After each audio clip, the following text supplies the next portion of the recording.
Pada saat kemenangan itu, Nabi tidak pernah merasa dendam atas derita yang dialami dulu di Mekah. Setiap kejahatan yang pernah beliau derita telah ia lupakan. Bahkan kemenangan itu terjadi tanpa ada pertumpahan darah. You can be the beauty and I can be the man.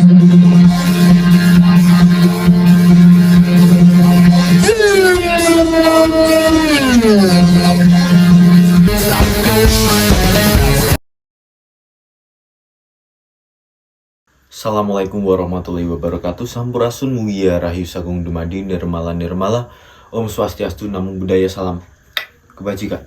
Kali ini saya akan mentemakan tentang sebuah tragedi, di mana tragedi ini terjadi pada waktu bulan Ramadan. Saya akan menyimpulkan dengan judul 10 peristiwa penting yang terjadi di bulan Ramadan. Bahkan nomor terakhir ini terjadi di Indonesia. Bulan Ramadan sendiri dikenal dengan bulan yang penuh dengan keutamaan dan kemuliaan.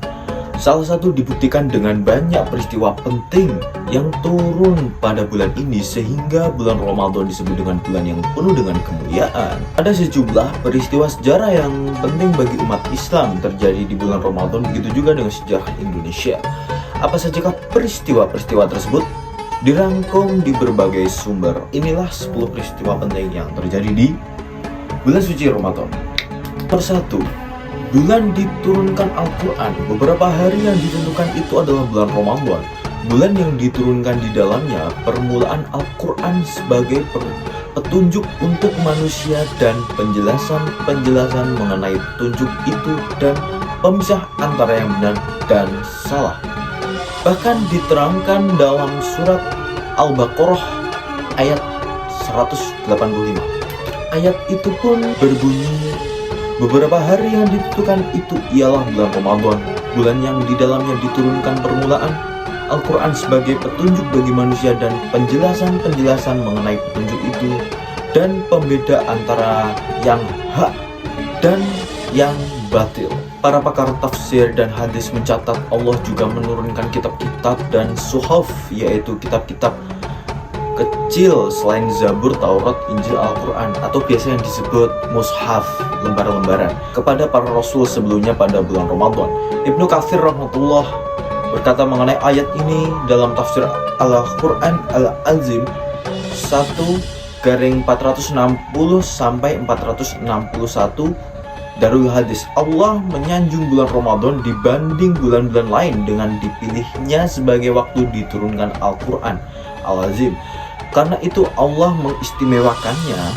Hal ini juga memperjelas surat Al-Qadr ayat 1 yang berbunyi, sesungguhnya kami telah menurunkannya Al-Quran pada malam kemuliaan. Tentang malam kemuliaan yang dimaksud merupakan malam Lailatul Qadar yang jatuh pada bulan Ramadan. Nomor 2, pembebasan Makkah. Fathul Makkah atau pembebasan Makkah merupakan peristiwa yang terjadi pada 630 Masehi, tepatnya pada tanggal 10 Ramadan 8 Hijriah, yaitu saat Rasulullah beserta 10.000 pasukan bergerak dari Madinah menuju Makkah dan kemudian menguasai Makkah secara keseluruhan sekaligus menghancurkan berhala yang ditempatkan di dalam dan sekitar Ka'bah. Pada 628 Masehi, kaum Quraisy dan Muslim dari Madinah menandatangani perjanjian Hudaibiyah. Dalam perjanjian tersebut terdapat kesepakatan untuk melakukan gencatan senjata selama 10 tahun. Hubungan antara kaum Quraisy dan Muslim pun membaik hingga kemudian kesepakatan 10 tahun gencatan senjata dirusak oleh kaum Quraisy dengan sekutunya Bani Bakr yang menyerang Bani Quzah yang merupakan sekutu Muslim. Abu Sufyan, kepala suku kaum Quraisy di Makkah, pergi ke Madinah untuk memperbaiki perjanjian yang telah dirusak itu, tetapi Rasulullah SAW menolak. Kemudian sekitar 10.000 orang pasukan Muslim pergi ke Makkah yang segera menyerah dengan damai. Kaum Quraisy ketakutan banyak suku-suku kafir yang meletakkan senjata. Abu Sufyan akhirnya masuk Islam sebagai penghormatan atasnya. Nabi Muhammad SAW mendoakannya. Kemudian beliau berseru, barang siapa yang memasuki rumah Abu Sufyan, ia akan aman. Barang siapa yang menutup pintu rumahnya, ia akan aman. Dan barang siapa yang memasuki Masjidil Haram, dia juga aman. Penduduk Mekah pun kemudian berbondong-bondong menyatakan masuk Islam. Pada saat kemenangan itu, Nabi tidak pernah merasa dendam atas derita yang dialami dulu di Mekah. Setiap kejahatan yang pernah beliau derita telah ia lupakan. Bahkan kemenangan itu terjadi tanpa ada pertumpahan darah. Yang ketiga, Perang Badar. Peristiwa ini merupakan pertempuran besar pertama antara umat muslim melawan musuh-musuhnya. Perang ini terjadi pada 17 Ramadan 2 Hijriah. Pasukan kecil kaum muslimin yang berjumlah 313 orang bertempur menghadapi pasukan Quraisy dari Mekah yang berjumlah 1000 orang. Akeh lah. Berarti perbandingannya 687. Setelah bertempur habis-habisan sekitar 2 jam dalam keadaan sedang berpuasa dan kurang dalam segi perlengkapan, pasukan muslim menghancurkan barisan pertahanan pasukan kaum Quraisy yang kemudian mundur dalam kekacauan. Allah Subhanahu wa Ta'ala berfirman dalam surat Al-Imran ayat 123, "Walaqad nasarakumullahu bi Badri wa antum adillah fattaqullaha la'allakum tashkurun." Artinya sungguh Allah telah menolong kamu dalam peperangan Badar, padahal kamu adalah ketika itu orang-orang yang lemah karena berpuasa. Karena itu bertakwalah kepada Allah supaya kamu mensyukurinya. Surat Al-Imran ayat 123. Yang keempat, peristiwa perjalanan Nabi Muhammad SAW ke Tabuk. Ketika pengaruh Nabi Muhammad SAW tersebar ke pelosok semenanjung tanah Arab, ia memberikan pukulan kepada Rom yang menjadi kekuatan besar di masa itu. Lantas Hercules, kaisar Romawi Timur Bizantin memutuskan untuk memblokir pengaruh umat Islam dengan utara tanah Arab. Bila berita itu sampai ke pengetahuan Nabi Muhammad SAW, beliau mengarahkan umat Islam berkumpul untuk menghadapi Rom, maksudnya itu Romawi, dan mengutip zakat. Pada waktu itu tanah Arab dilanda panas dan kesusahan. Iman umat Islam saat itu benar-benar teruji, namun mereka tetap taat kepada perintah Nabi Muhammad SAW. Beliau sendiri memimpin tentara sebanyak 30.000 anggota ke utara Madinah. Bila tentara Islam tiba di Tabuk, tentara Rom tidak berada di situ. Sebaliknya Rom menarik diri saat mengetahui serangan pasukan Nabi Muhammad SAW yang banyak. Tentara Islam terus mengasak Rom, menggasak di tas sehingga termaterai perjanjian antara Islam dan Rom. Sebagai persetujuan, Rom tunduk dan bernaung di bawah pemerintah Nabi Muhammad SAW dan dikenakan pajak sebesar 3.000 dinar setiap tahunnya. 5. Islam sampai ke Yaman. Yaman terletak di selatan semenanjung tanah Arab. Nabi Muhammad SAW mengutus Ali bin Abi Thalib dengan membawa surat beliau untuk penduduk Yaman, khususnya suku Hamdan. Dalam periode 1 hari, semua mereka memeluk agama Islam secara aman. Peristiwa bersejarah itu terjadi pada bulan Ramadan tahun ke-10 Hijriah. Terus yang ke-6, Khalid bin Walid meruntuhkan berhala Al-Uzza. Setelah umat Islam membebaskan kota Makkah, Nabi Muhammad SAW menyucikannya dengan memusnahkan 360 patung di sekeliling Ka'bah. 5 hari sebelum berakhirnya Ramadan tahun ke-9 Hijriah, ia mengirim Khalid Al-Walid untuk memusnahkan patung Al-Uzza di Nakhla. Menurut kepercayaan Arab Jahiliyah, Al-Uzza adalah patung dewi terbesar di situ. Ia sering disebut oleh masyarakat Arab saat melafalkan sumpah. Khalid Al-Walid melaksanakan tugas itu dengan bergerak menuju ke Nakhla, lalu menghancurkan patung Al-Uzza. Setelah itu penyembahan patung pun berakhir.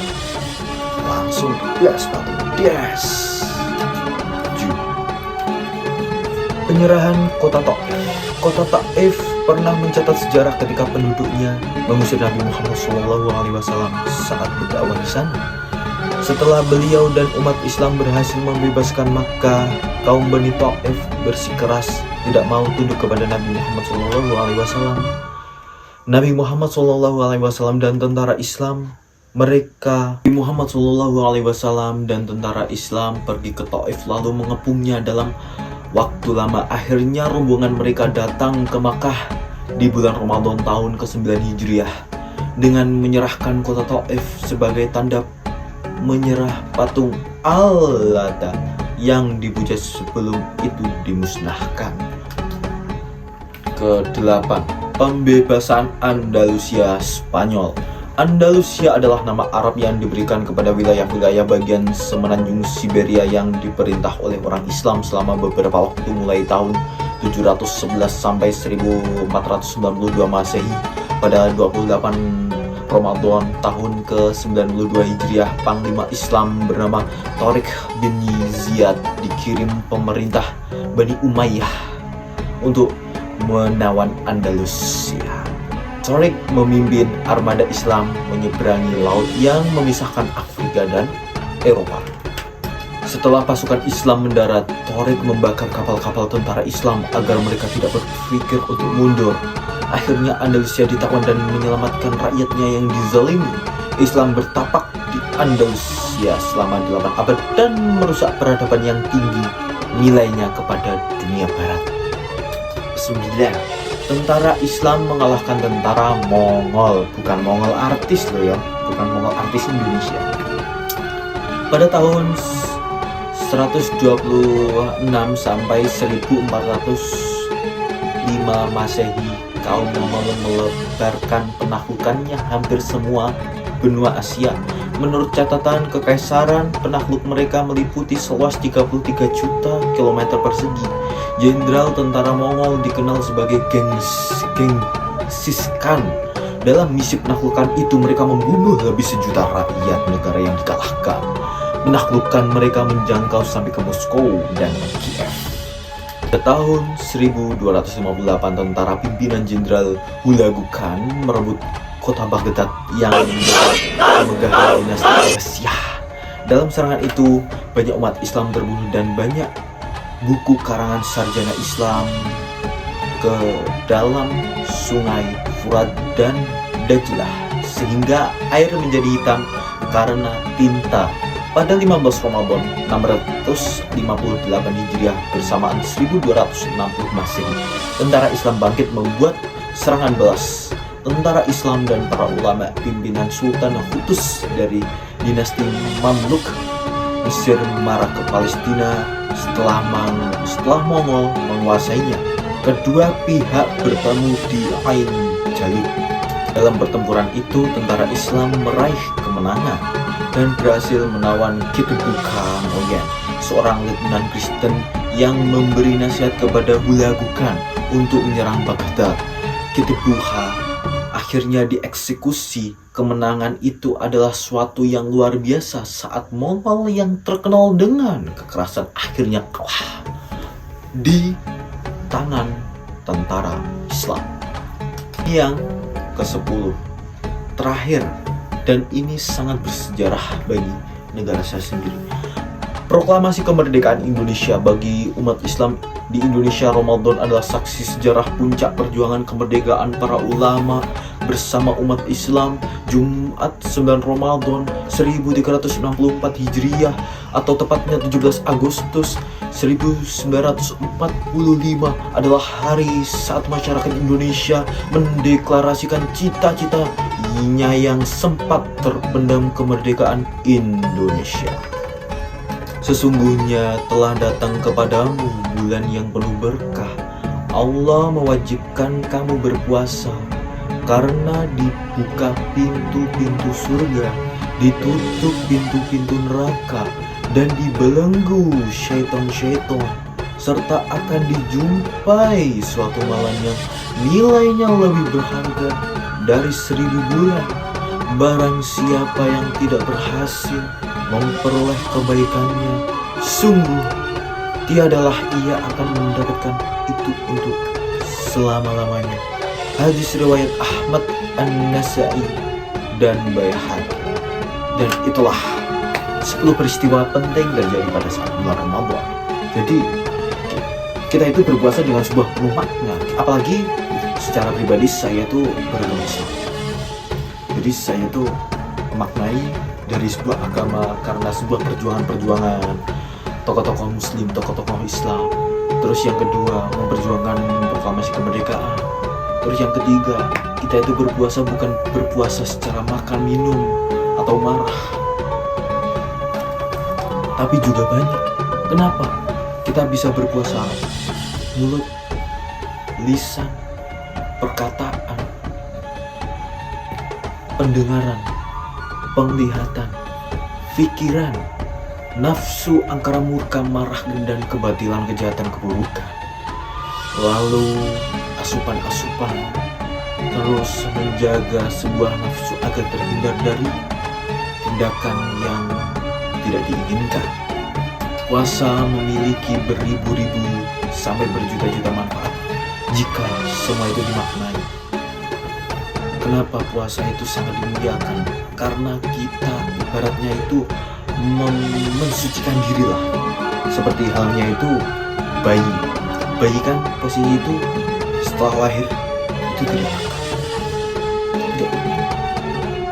Nah, maksud kamu yang gini sama bayi ibaratnya kayak gitu. Jadi inilah yang bisa saya sampaikan. Kurang lebihnya saya mohon maaf. Kita buat ini sebuah ranah diskusi. Ketika ada sebuah saran, kritik, tulisnya di kolom komentar. Nggak gitu di deskripsi ada IG Instagram saya. Langsung DM saja nggak apa-apa. Jadi kalau ada pro kontra, kita akan bahas bersama-sama. Kalau salah harus diperbaiki, jangan dibenci tapi diperbaiki. Kalau kurang benar, ya dinasehati, jangan malah dijauhi. Karena manusia itu tidak luput dari sebuah kesalahan. Hampura ingkang agung ngapuntene ingkang kathah sedaya kalepatanipun kawula kagem panjenengan yang melihat semua video saya. Para audiens kalayak, saya pamit undur diri. Wallahul muwaffiq ila aqwamit thoriq. Wabillahi taufik wal hidayah wal ridha wal inayah. Wassalamualaikum warahmatullahi wabarakatuh. Sampurasun wiya rahayu sagung dumadi. Nirmala Om Swastiastu. Namo Buddhaya, salam. Dan kita lanjutkan dulu.